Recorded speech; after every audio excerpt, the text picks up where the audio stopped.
தீபாவளி மருந்து. தீபாவளி ஸ்வீட் தெரியும், தீபாவளி காரங்கள் தெரியும், தீபாவளி விருந்து தெரியும்.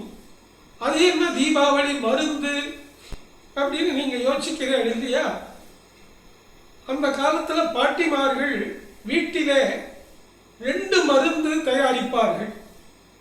ஒன்று பிரசவமான பெண்களுக்கான மருந்து, பால் பெருகும், தாய்மைக்கு நல்லது, கருப்பை புண்ணை ஆற்றும், அது பெண்களுக்கான மருந்து.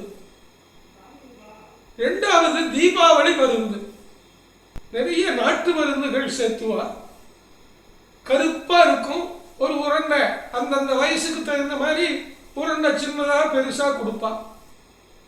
அது நெய், ஆயில், நிறைய கடலை மாவு, நிறைய சர்க்கரை, அப்புறம் உப்பு, புளி, காரம்.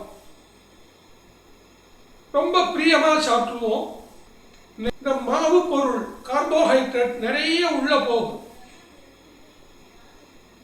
அஜீரணமாக கூடாது, தின்னது செரிக்கணும், ஆரோக்கியத்துக்கு குறைவு வரக்கூடாதுங்கிறதுக்காக அந்த காலத்து பாட்டிமார்கள் ஒவ்வொரு வீட்டிலும் தீபாவளி மருந்து செய்வார்கள்.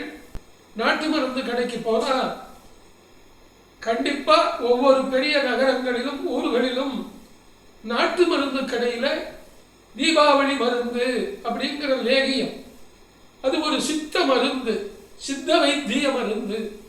அந்த தீபாவளி மருந்தை வாங்கி வச்சுக் கொள்ளுங்கள். தீபாவளி பலகாரங்கள் சாப்பிட்ட கையோடு காலையில ஒரு சின்ன உருண்டை, இரவுல ஒரு சின்ன உருண்டை சாப்பிடுங்க. அது ஜாஸ்தி சாப்பிடக்கூடாது, கொஞ்சமா ஒரு நெல்லிக்காய் பெருசு எடுத்துக்கணும். அந்த தீபாவளி மருந்து ஆரோக்கியத்தின் திறவுகோல். தீபாவளியை மறக்க வேண்டாம். தீபாவளி விருந்தை அளவோடு உண்க, ஆனால் மறக்காதீர். தீபாவளி மருந்தை எடுக்க மறவாதீர்.